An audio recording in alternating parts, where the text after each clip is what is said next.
Yeah, so today's the first frost over for the budgies. I checked on them this morning. They're doing fine. I thought I'd put just a bit of extra protection on just throughout the night, because I know it did get to -2 last night. So no, they seem to be doing alright when I come. They were all one in each box and on the perch, so it's got the door for no wind underneath to push under. That's always a good tip.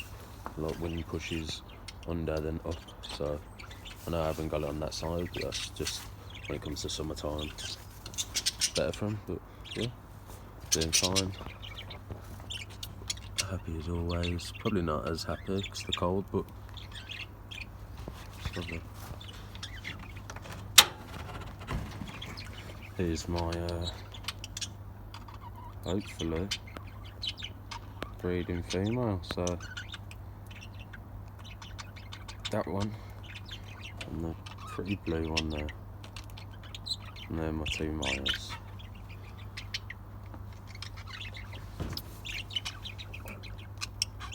Yeah, just let me know if you need any tips or answer any questions.